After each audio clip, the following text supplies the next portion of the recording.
I have constantly said in this country, until Nigerians get to a stage to say, no, you can't be minister of power if it is generator that is powering your whole house and you have not provided generator for every other person.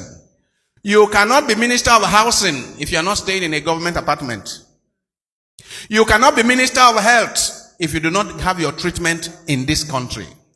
You cannot be minister of education if your children are all schooling outside. You can't. Why? Because human beings have self-interest. There is what is called self-interest. If his children are going to go to the government secondary school, he will make sure that government secondary schools are well taken care of. If his family is going to go to the general hospital next door, he will make sure that general hospital is well taken care of. But as long as leaders do not share in the plight of the people, as long as leaders can fly to the US, to UK, to Dubai for their health care and condemn the people to this kind of conditions here, as long as that is the situation, we are not moving anywhere. So Nigerians will have to rise up and say, no, you can't be our minister for education because your children are not schooling here. So when you have a situation, rather than the people making sacrifice and demonstrating how much sacrifice you have made for the people, then we say, yes, you be our leader because you have suffered for us. You have denied yourself legitimate pleasures for our sake. That is what used to qualify people for leadership. Now, we have people who conquer us. They conquer us. Then they take the resources of our land to reconquer us and remain there, and it becomes difficult to move them out of power. But someday, as I always say, the revenge of the poor is at the corner. The revenge of the poor is coming.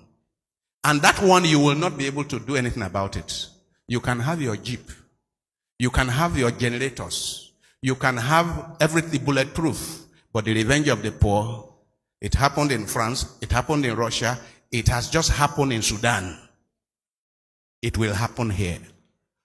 Unless we change our course, we will end up where we are heading. And where we are heading now is unfortunately, it's a violent revolution.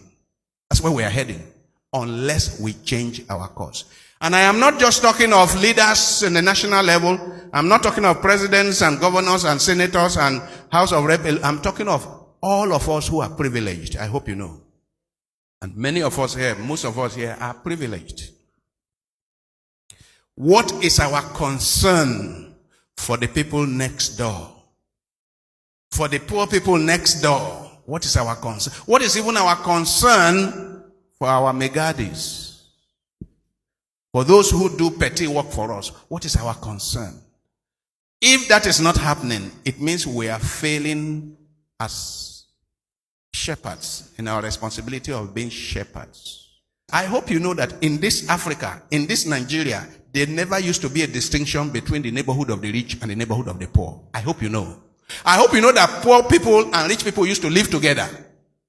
That's the heart of the blacksmith. That's the heart of the king. That's the heart of it used to be together.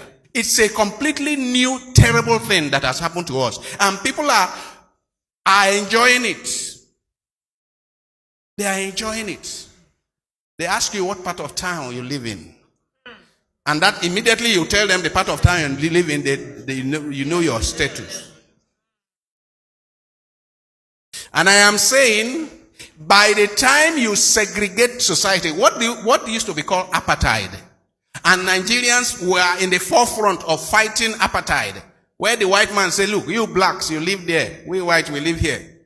That is exactly what we are doing to our fellow black people. Exactly. And you know, it makes it easier when revolution comes. I hope you know. It makes it easier. It means the poor people know where to go. And I challenge the authorities in our cities. I challenge town planners that this is not how to plan towns. Let us start working. If we want our peace and safety and security in future, let us start working on what is called integrated cities. integrated estates, integrated settlements. If we want peace, the one we are on now, you will never have peace. We need to have integrated cities where the not so rich and the rich and so on live together and share. So that the children that are growing up privileged will know they are privileged when they see next door the other children. And they go to the same school, by the way. They go to the same school, by the way.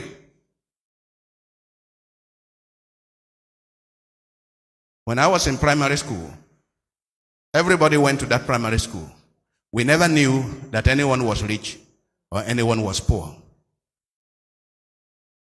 And that helped us.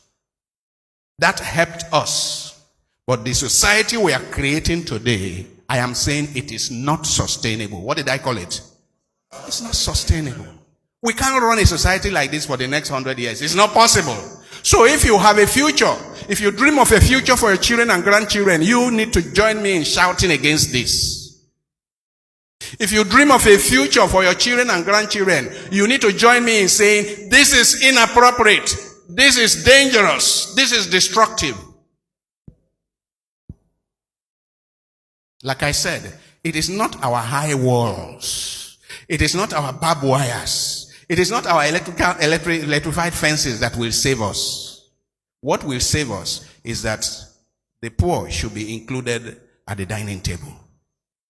Yes, the poor and the handicapped and the widow and the orphan, they should be included at the dining table. That is what will save us.